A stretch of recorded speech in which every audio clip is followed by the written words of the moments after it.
You don't belong here. Move to the back before I call security. Nora's voice rang out loud and clear through the first-class cabin, slicing through the air like a blade. Every head turned. Silence followed. Mia Johnson sat still in seat 2A, her hands calmly folded in her lap, her eyes steady. She didn't flinch. But the damage had already been done. The words, laced with disrespect, soaked in arrogance, left passengers stunned. A few gasped. Others pretended to look away, but no one could unhear it. A flight attendant had just tried to eject a black woman from first class, not for safety, not for a mistake, but simply because she was there, and she was black. Before we dive into this unbelievable story, where are you watching from? Drop your city or country in the comments. Don't forget to hit that subscribe button so you never miss stories like this.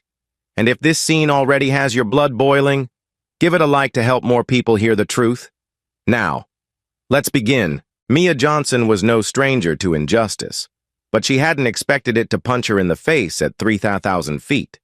She had boarded the flight from Chicago to New York like any other passenger, ticket in hand, shoulders straight, purpose in her step, dressed in a sleek, tailored navy blue suit and carrying nothing but a leather tote and her laptop. Mia looked every bit the executive she was, but to some, that still wasn't enough. Not for first class, not for someone like her. She was flying to New York to attend a major press conference. Her company, Autotech Innovations, was set to announce a revolutionary breakthrough in electric vehicle battery technology. It was the kind of announcement that could reshape the future of transportation. And Mia, its 42-year-old black CEO, was the face of it all. But that day, she wasn't just a CEO, she was a target. Seat 2A welcomed her with quiet comfort. She opened her laptop and began reviewing her notes, unaware that a storm was brewing just 2 seats away. Ava Harper, a wealthy white woman in her 50s, sat beside her husband Ethan in 2B and 2C, drenched in designer labels and entitlement. Ava couldn't take her eyes off Mia. She leaned toward Ethan and whispered, just loud enough to be heard. "People like her don't belong up here," Ethan chuckled, not discreetly. "Guess anyone can buy a first-class seat these days," he said. Mia didn't look up. She'd heard worse. She'd endured worse. But still, the sting of being othered never went away. Ava wasn't done. She stood, adjusted her pearl necklace, and turned to Mia. "Excuse me," she said with fake sweetness. "You're in the wrong seat.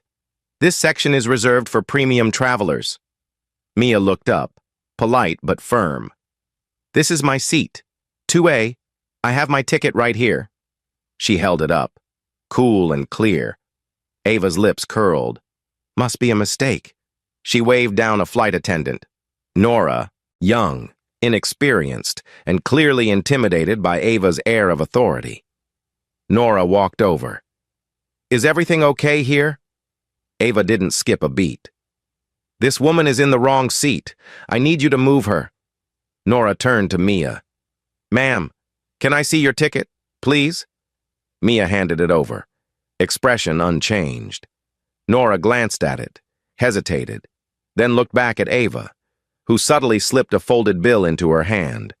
3 crisp $100 bills. Nora froze, then cleared her throat.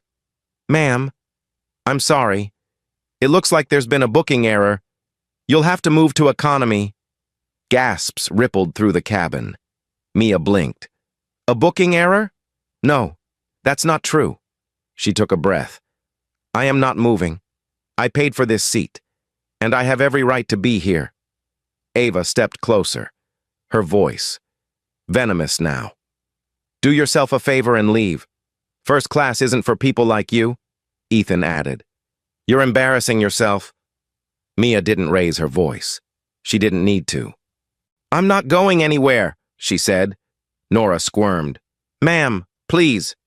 But before she could finish, another passenger stood up, a white man in his 60s. "Enough," he said. "This woman has a ticket. She's not going anywhere." His name was Harper, no relation to Ava. Another man stood beside him. Nathan. "It's 2024, he said loudly, "and this nonsense needs to stop." But Ava didn't stop. She narrowed her eyes, stepped so close to Mia their knees nearly touched. She whispered, "You think you're better than us? Sitting here in your little suit? Let's see what happens when you're gone." She turned back to Nora, voice rising. "Do your job." Mia stayed calm, but her instincts flared. Something wasn't right. Something was about to go very wrong, and then it did. Ava's hand slipped behind her back, searching for something. No, not a weapon. Worse, her wallet. She pulled out more cash. Not for Nora this time, just a show of power, a reminder of who she thought she was. And with a cold sneer, she whispered to Nora again, "Get her out of my sight, or I'll make sure this airline regrets it." Nora nodded, hesitant, nervous, but still complicit. Mia saw it. She read it in the girl's eyes, and she knew. This wasn't just a bad moment.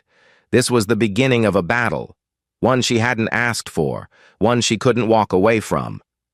She sat back, folded her arms, and waited, not afraid, but ready.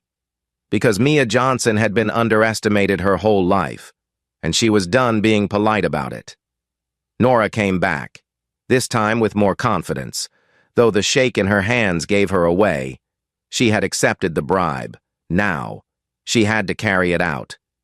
"Ms. Johnson," she said, voice firmer than before. "There's been an internal booking error. I need you to move to another seat in economy. We apologize for the inconvenience." Mia looked up slowly, eyes calm, voice steady. "No, I'm not moving. I paid for this seat. I have my confirmation, my ticket, and my dignity. I will not be dismissed." Ava Harper stood right behind Nora, arms crossed, smirking like she'd already won. "You heard her," Ava said to the cabin. "She refuses to cooperate. Do you see how difficult she's being?" Ethan stepped beside his wife and added, loud enough for the entire cabin to hear, "She's trying to start something. Typical." Nora looked back and forth between Mia and the Harpers, clearly overwhelmed. "Ma'am," she said again, "I really must insist." But Mia didn't move. She didn't raise her voice. She simply said, "Then I'd like to speak to the captain." Passengers stirred now. The murmurs grew louder. A few turned to whisper in disbelief. A white man a few rows back, Harper, stood up and faced the scene. "Why are you asking her to leave when she has a valid ticket?" he asked. "You're creating the problem, not her." Ava shot him a sharp look. "Stay out of it." Harper didn't back down.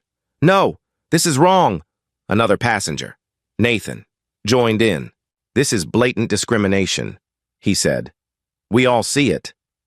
Mia stayed in her seat, composed, but her heart was beating fast, not with fear, but with fire.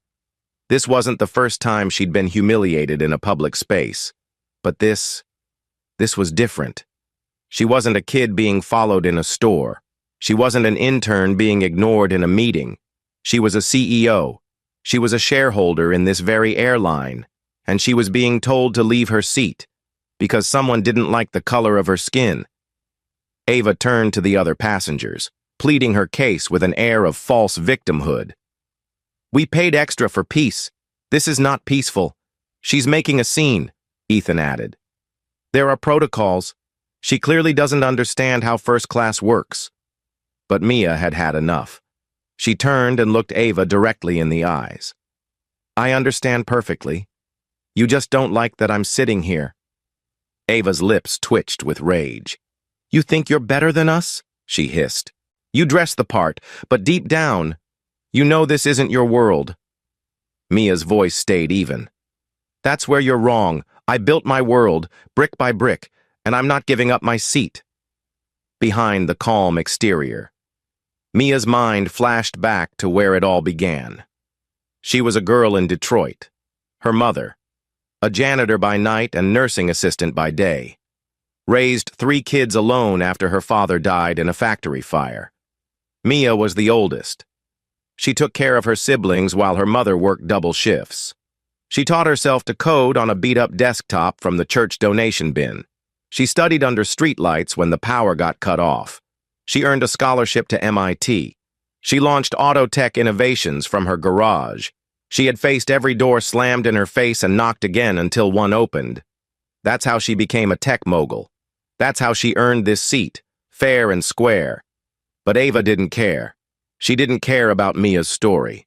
She only saw skin and status. She stepped forward, voice growing shriller. "This is your last warning. Move now, or we'll make you move." Mia looked at Nora. "Call the captain," she said quietly. "Now." Nora hesitated. "He's busy." Mia narrowed her eyes. "Then I suggest you make time." At that moment, Ryan, a black man in his 30s seated across the aisle, pulled out his phone and began recording. "The world needs to see this," he muttered. Ava snapped her fingers at him. "Turn that off," she barked. Ryan didn't even blink. "Nah, let's keep going. This is history happening." Then came the boiling point.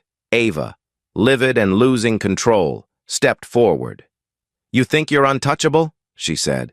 And then she slapped Mia. Hard. A crack echoed through the cabin. Time stopped. Nora gasped. Passengers froze. Ryan's camera shook slightly, but kept rolling. Mia didn't move. Her head had snapped slightly from the force, but she turned back to face Ava. Her cheek burned, but her dignity remained unbroken. The cabin was dead silent, every breath held in suspense. Harper stepped forward. "That's assault," he said loudly.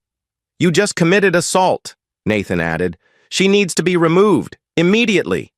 But Ava, still breathing heavily, shouted, "She deserved it. She was threatening me. She was aggressive." Ethan tried to pull her back. "Ava, sit down," he whispered harshly, but the damage was done. Mia pressed the call button above her seat. "Get the captain," she said again, voice steel cold now. Nora tried to calm the situation, tried to plead. "Let's not escalate this." But she was too late. The cockpit door opened. Captain Kevin, a tall black man in his early 50s, stepped out. His eyes scanned the scene. He took in the flushed faces, the frozen expressions, the cell phone still recording. Then his eyes landed on Mia. He paused. Recognition sparked. "Ms. Johnson," he said. His voice dropped slightly, now laced with both concern and respect. "Are you all right?" The entire cabin turned to look at him. Nora looked like she might faint. Ethan swallowed hard. Ava went pale. Mia nodded once. "I'm fine, but this situation is not—" Kevin looked at Nora. "Step aside." Then he faced Ava and Ethan. "You assaulted a passenger," he said firmly. "And not just any passenger. Ms. Johnson is a shareholder of this airline, 10% owner. To be exact—" Gasps spread through the cabin. Someone in the back whispered, "Oh my God." Ava's mouth opened, but no sound came out. Ethan's eyes widened. He stepped back, as if distance could save him. Kevin continued, "Ms. Johnson is not only staying in her seat, but I will personally see that justice is served on this flight. Nora, you're relieved. A replacement attendant will be sent up immediately." He turned to Mia. "Would you like to press charges?" Mia didn't answer yet, not because she doubted, but because she was choosing the moment. With the whole cabin watching, the cameras rolling, and Truth finally standing tall in uniform, she simply said, "Let's handle it properly. But yes, this won't be forgotten." Captain Kevin nodded. Understood. And just like that, the story shifted. The slap still hung in the air like a thunderclap that refused to fade. Even as the minutes ticked by, no one moved. The tension in the first-class cabin was so thick it could have choked the oxygen out of the plane. Mia Johnson sat tall, face still stinging from Ava Harper's palm, but her pride untouched. She didn't touch her cheek. She didn't cry. She didn't retaliate. Instead, she stared ahead with quiet power, while the rest of the cabin sat stunned, their mouths open, their silence louder than any scream. And then, Ryan, seated just across the aisle, broke that silence with the steady click of his phone recording. "This is going viral," he muttered, his eyes burning with disbelief. "Every soul on this plane's gonna see what just happened." Ava didn't even flinch. Her chest heaved with self-righteous anger as she barked back at him. "She brought this on herself."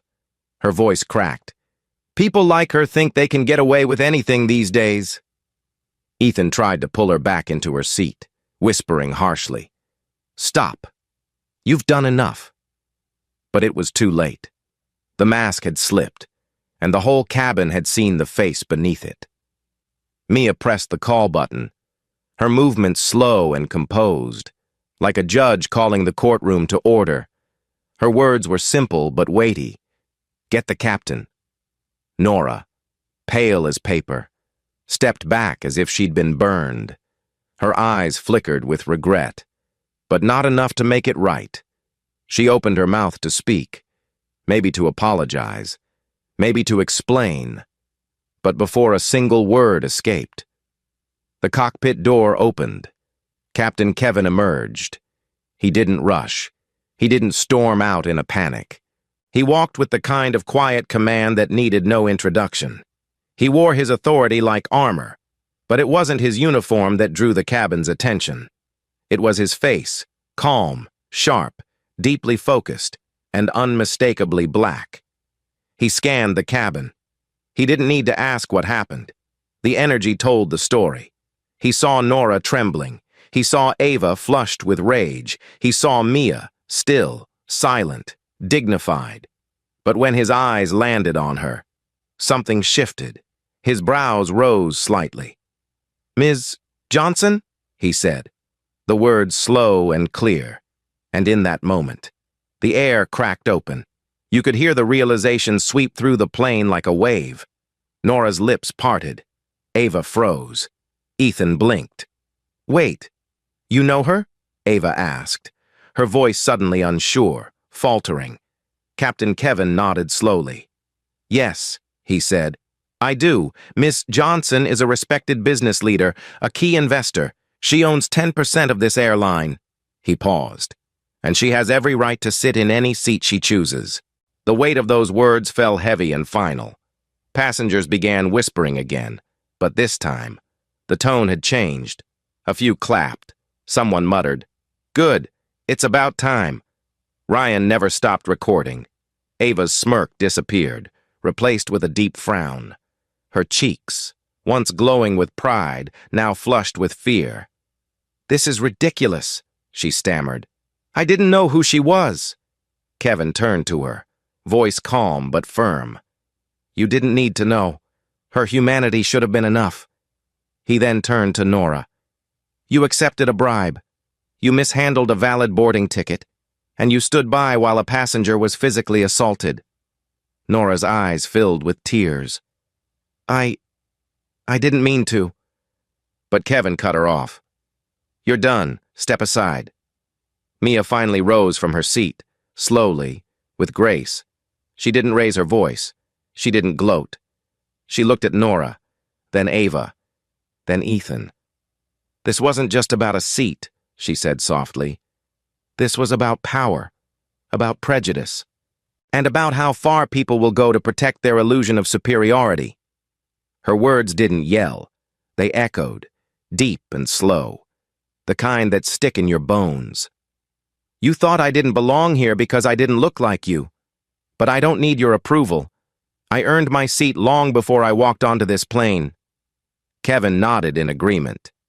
"Ms. Johnson, would you like to file an official report?" he asked. "Yes," Mia replied, without hesitation. "And I want them removed." Ava gasped. "You can't do that. We have rights." Kevin stepped forward, pulling out a small notepad. "Not after assaulting another passenger, not after disrupting the flight, not after violating policy." He turned to the intercom. "I'll be informing the control tower. We're diverting to Philadelphia. Security will meet us on the ground. Ethan buried his face in his hands. Ava began to shake. This can't be happening, she whispered. She's lying. This is a setup. Harper, the white passenger who had spoken up earlier, stood again. No, Ava, he said, loud enough for all to hear. This is justice, and it's long overdue. Nathan clapped once, then twice.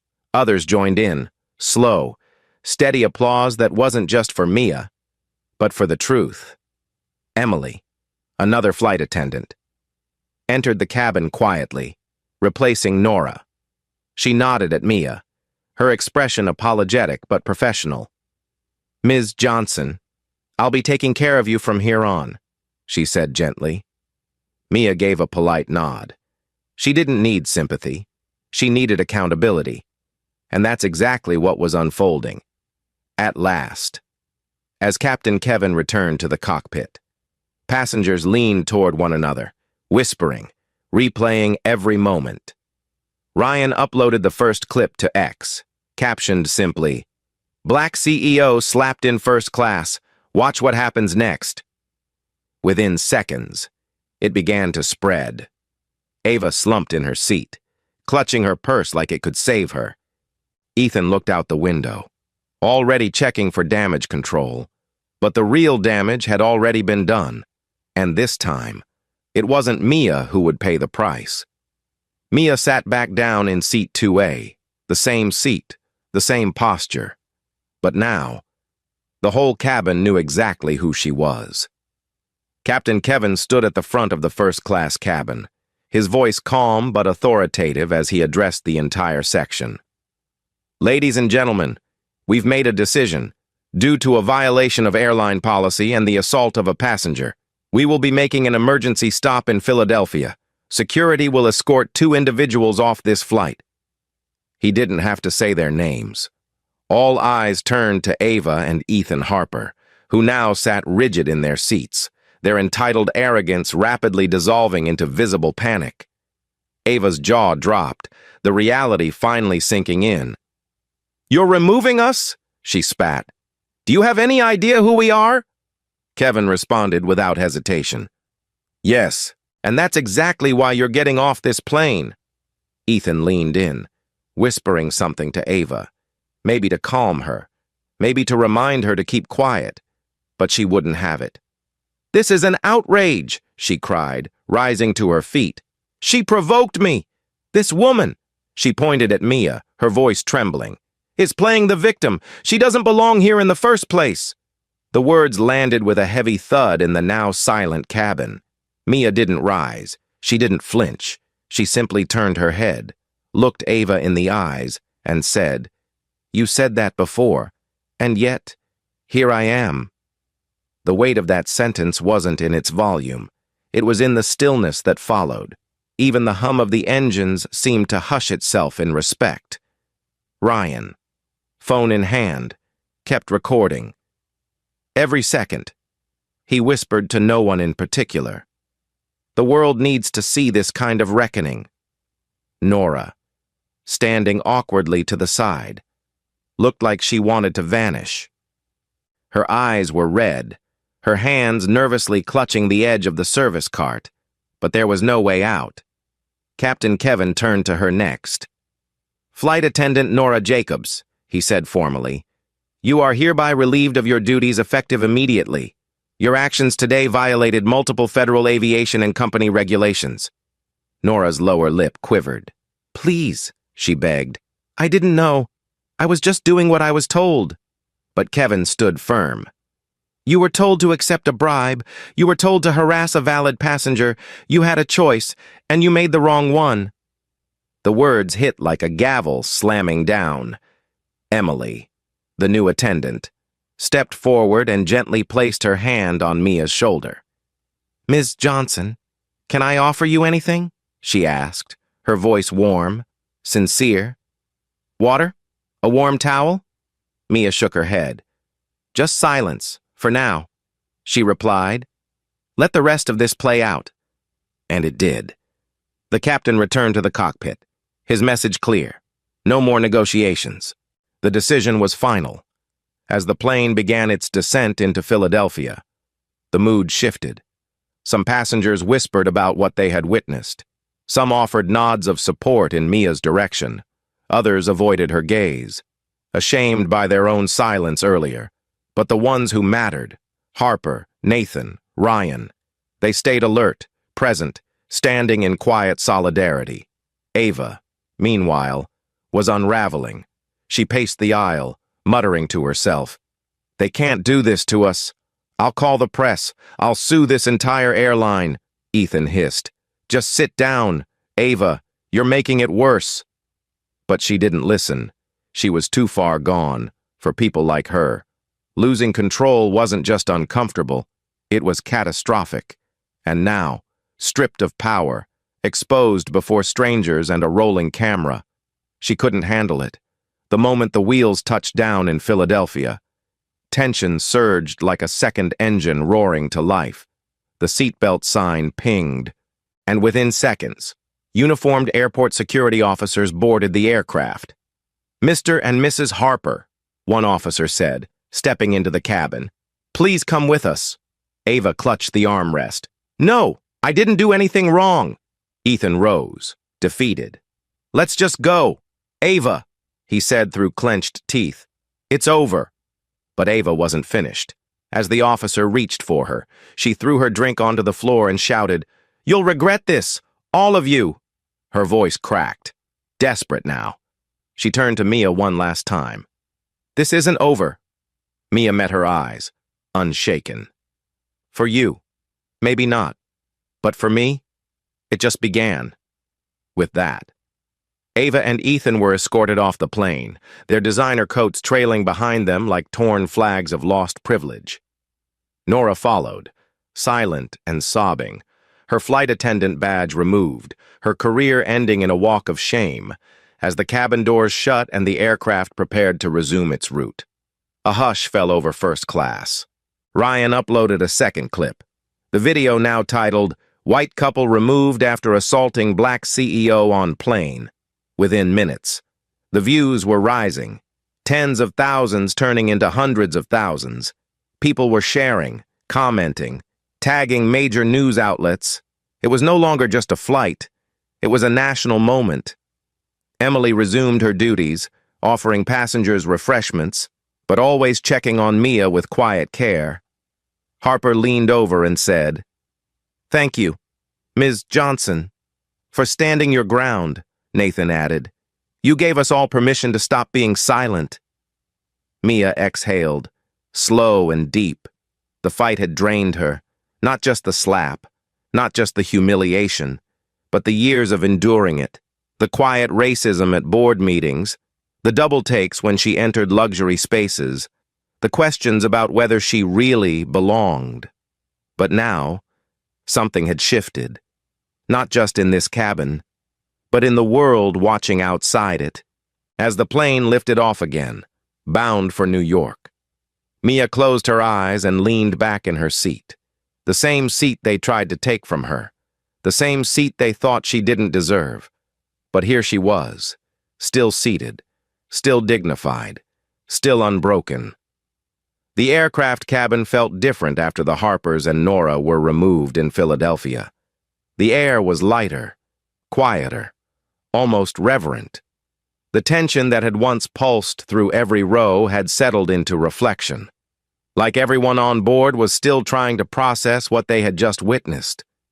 But for Mia Johnson, sitting again in seat 2A with her back straight and eyes forward, this wasn't just an incident. This was the moment a long-ignored injustice had finally been held accountable in real time. In public view, the seat that Ava tried to steal, the dignity Nora tried to undermine, the humanity Ethan dismissed, none of it had been taken.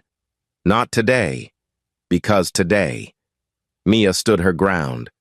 And now, the world was watching.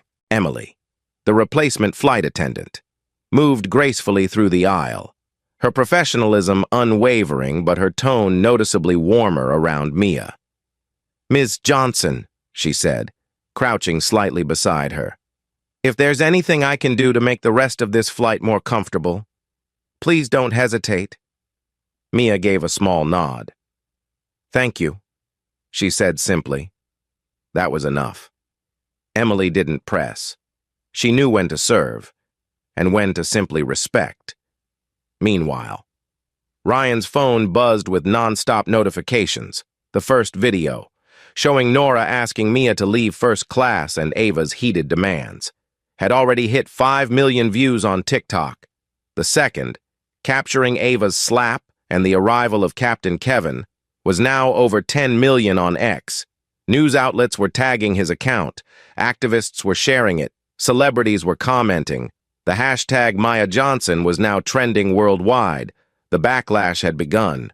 Down on the tarmac, Ava and Ethan were dealing with a very different reality. Their protests meant nothing to the Philadelphia airport police. Ava's shouting did little more than echo against the terminal walls as she was escorted into a private room for questioning. Ethan's calm facade was cracking. His calls to their attorneys weren't going through fast enough, and the stares from airline staff as they passed were no longer admiring. They were condemning. Word was spreading fast, and soon. It would reach their real estate clients, their investors, and their board back on the plane. Captain Kevin made an announcement over the intercom. Ladies and gentlemen, thank you for your patience during the unexpected delay. We are now en route to New York. I want to personally commend the courage and dignity shown by Ms. Johnson and the support offered by several passengers during today's incident. Discrimination has no place in our skies, or anywhere else. The cabin responded with light applause, not forced, not performative, but honest. Harper clapped the loudest. Nathan followed. Even those who had stayed silent earlier now found the courage to join in. Mia didn't smile. Not yet. She appreciated the gesture, but she wasn't here for applause. She was here for justice. And justice wasn't about a moment. It was about consequences. Those consequences came swiftly. Within hours of landing in New York, news outlets had already run with the story. Black CEO slapped in first class. The headlines read, "Couple removed mid-flight after racial incident." Ryan's footage aired on national television. Ava and Ethan's faces were everywhere, frozen in screenshots mid-tirade. Reporters dug up details about their real estate firm, past lawsuits, questionable partnerships, elitist boardroom behavior. Clients began pulling out of contracts. A luxury hotel chain announced it was cutting ties. Stockholders held emergency meetings. The Harpers had built their empire on image. And now that image was collapsing under the weight of its own ugliness. Nora's fall was no less dramatic. After the airline issued a public statement condemning her actions, she was officially terminated. Her name was blacklisted in internal industry networks. Her certifications were flagged, one by one. Her applications for other airlines were rejected. Her career in the skies was over. She had chosen a bribe over her oath to serve every passenger equally, and that decision had cost her everything. Mia, meanwhile, remained quiet. For now, she had lawyers. Yes, but she also had patience. She didn't go straight to the media circus. She met with her legal team and reviewed the footage. Frame by frame, the evidence was clear. She had every right to press charges against Ava for assault, and she did. A civil lawsuit was filed for defamation, emotional distress, and battery. And because the videos showed everything, the bribe, the slap, the public humiliation, it was an open and shut case. But Mia wasn't interested in vengeance. She was interested in impact. So when her legal team negotiated a multi-million-dollar settlement from Ava and Ethan Harper, she didn't hoard it. She announced, just days later, that a large portion of the funds would be donated to a scholarship foundation she'd created in her mother's name.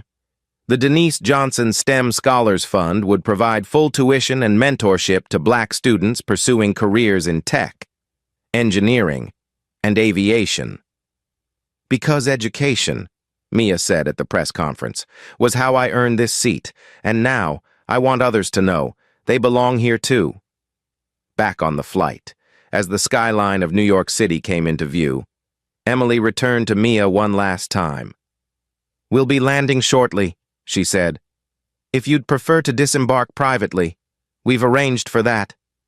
Mia looked out the window for a moment, then shook her head. "No, I'll exit like everyone else." Emily smiled. "As you wish." When the plane touched down and the doors opened, a quiet hush fell over the cabin. Then, as Mia stood, passengers began to clap, not for drama, not for show, but for the strength they had witnessed, for the grace she had shown when others would have screamed. Ryan lowered his phone, not filming anymore, just present. Harper stepped aside to let Mia pass, his hand briefly over his heart. Nathan gave her a nod. "Thank you," he said quietly, "for all of it." Mia stepped into the jet bridge, head high, stride sure. The story wasn't over. It was just beginning. By the time Mia Johnson's heels touched the polished tile floor of the New York terminal, her name was already echoing across the country. In just a few hours, the video Ryan posted had exploded. 10 million views on X, over 20 million on TikTok, and countless re-uploads on YouTube, Instagram, and Facebook. The hashtags Maya Johnson, Flying While Black, and First Class Justice were trending in over 30 states. Major networks aired the footage in prime time. Talk shows buzzed. Podcasts lit up. What started as a vile moment of airborne racism had become a national reckoning, an unmistakable reminder of how far the country still had to go. But this time, the ending was different. This time, the woman who was humiliated didn't walk away in silence. She stood tall, and the world stood with her. Back in Philadelphia, Ava and Ethan Harper's reality collapsed like a house built on sand. They returned home to a swarm of reporters waiting outside their gated estate. Neighbors, once friendly, now stared with disapproval. The backlash was swift and brutal. Their luxury real estate firm, Harper Estates, lost 3 of its biggest contracts within 48 hours. 2 national developers announced immediate terminations. Brand ambassadors cut ties. A celebrity client posted, "I won't work with racists. Simple as that." Ava tried issuing a public statement, calling the incident a misunderstanding, but no one bought it. The slap, the bribe, the sneering words. It was all on camera. The footage didn't lie, and neither did the disgust on people's faces. Ethan filed for damage control, but it was too late. Investors pulled out. Their company stock plummeted. Legal notices poured in. Soon, bankruptcy filings were underway. Friends who once attended lavish parties at their Hamptons mansion stopped calling. Family distanced themselves. Ava's sister issued a statement condemning her behavior. Ethan's own brother posted, "This is what unchecked privilege looks like. I'm ashamed." And just like that, the Harpers went from elite to exiled. Nora's story followed a different but equally painful path after being terminated by the airline. Her name quickly made its way through industry blacklists. No airline wanted the liability, no hotel, no private charter service, no luxury lounge. One viral thread detailed how she'd accepted a bribe and violated passenger rights. Her license to serve was suspended. She applied for jobs outside aviation, retail, hospitality, office work, but every background check led back to the incident. The internet doesn't forget. She became a cautionary tale. And in interviews, when asked what she regretted most, she didn't say the bribe, she said, "I underestimated who she was." But Mia didn't care who people thought she was. She knew exactly who she'd always been. In the days following the flight, Mia gave one, and only one, interview on her own terms, sitting across from a respected black journalist. She told her story not as a victim, but as a witness to change. "I didn't speak up because I wanted revenge," she said. "I spoke up because I've seen too many people who look like me, walk away in silence, afraid they won't be believed. This time, I wasn't going to let that happen." The interview aired nationally and was viewed over 15 million times within 2 days. Older viewers sent letters. Younger ones sent videos thanking her. Women across all backgrounds praised her composure, her clarity, her courage. Then came the lawsuit, filed swiftly and publicly. Mia's legal team charged Ava Harper with assault, emotional distress, and defamation. The case made headlines across the country. Ava's legal team tried to spin it, offering vague apologies, suggesting pressure and miscommunication. But the judge wasn't swayed, nor was the public. The evidence was clear. The slap, the insults, the discriminatory language. Everything had been recorded, and under mounting pressure. Ava settled. The figure was never officially disclosed, but sources close to the case confirmed it was in the multi-million-dollar range when asked what she would do with the money. Mia didn't hesitate. Give it back to the people who need it most. She launched the Denise Johnson STEM Scholars Fund, named after her late mother, who had raised 3 children working night shifts at a hospital. The fund provided full-ride scholarships for Black high school students pursuing degrees in science, technology, engineering, or aviation. Mia's announcement broke the internet. Donations flooded in. Major universities offered to partner. Celebrities pledged support. The scholarship became a movement, and Mia, once just the woman in seat 2A, was now the face of a national effort to build equity through education. Meanwhile, Ryan, the passenger who had filmed the original video, found his own life changed. The video that went viral earned him recognition. But what mattered more was what he did next. With Mia's encouragement, he started a nonprofit media project that amplified stories of injustice and resilience in everyday life. He received a grant from a civil rights organization and began working with young creators, helping them share stories from their communities. The ripple effect was undeniable. What began as a moment of pain turned into a chain of healing. But Mia didn't stop there. Using her 10% shareholder status in the airline, she requested a board meeting, and when she entered that boardroom in Midtown Manhattan, she didn't come with demands. She came with data. She presented reports on racial bias in air travel. She brought testimonies from other passengers of color who had been profiled, mistreated, or dismissed. And then she made her proposal: mandatory anti-bias training for all flight crews, updated passenger interaction protocols, and a zero-tolerance policy for discrimination in the air. The room was quiet when she finished. One executive cleared his throat. "Ms. Johnson, we should have done this years ago," she replied. "Then let's not waste one more day." The board voted unanimously to adopt her plan. And just like that, policy changed, not because of a protest, not because of a lawsuit, but because one woman refused to leave her seat. Mia returned home to Detroit for a weekend of rest, stepping into the same modest brick home where her mother once juggled 2 jobs to keep the lights on. She stood at the kitchen table, now worn but still sturdy, and smiled. "We did it, Mama," she whispered. "We did it."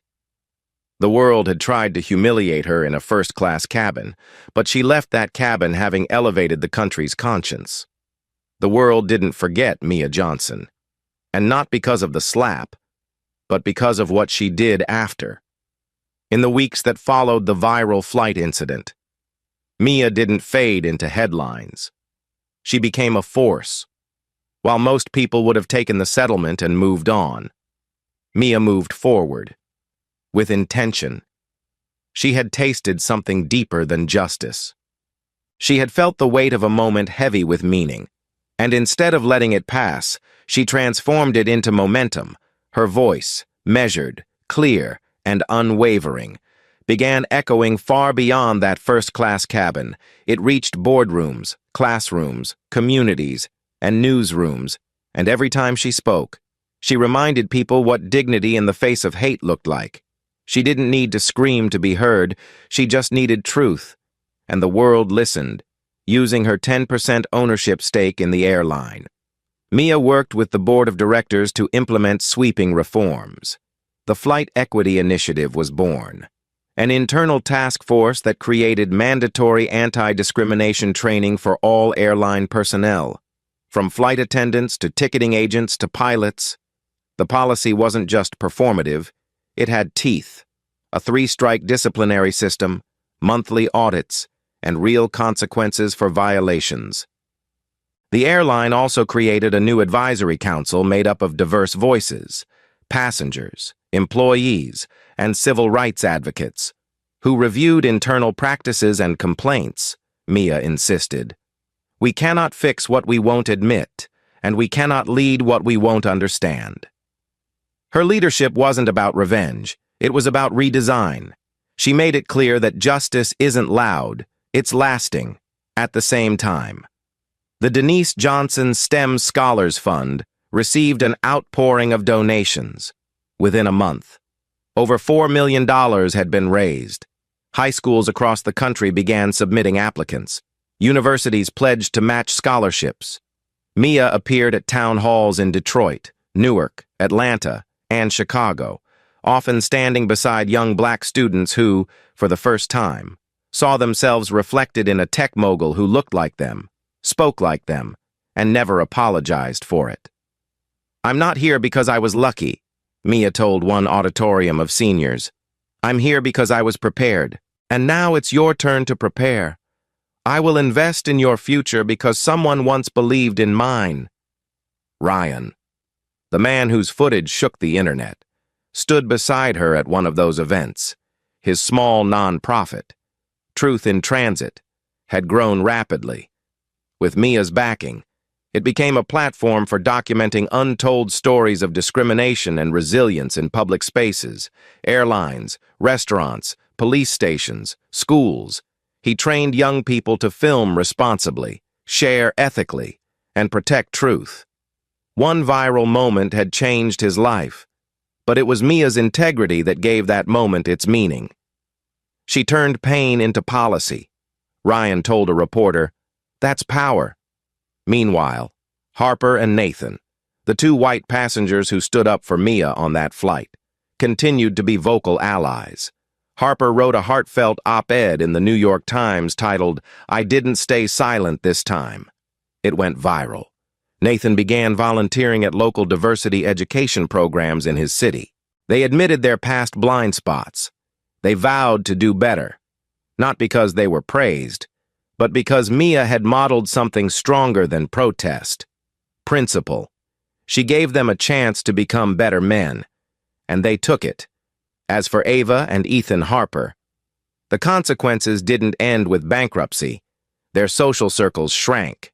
Their names became cautionary examples in corporate seminars and HR trainings.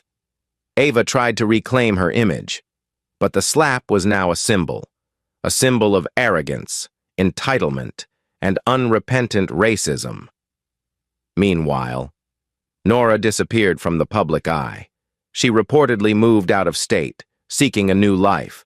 Whether she changed or not, no one really knew, but Mia never mentioned her name again. She didn't need to. The lesson had already been taught. Mia's company, Autotech Innovations, continued to soar. Her electric vehicle battery breakthrough, a core reason for her trip that day, was unveiled at the New York press conference just 3 days after the flight. It was a clean energy marvel that would extend battery life by 40% and cut charging time in half.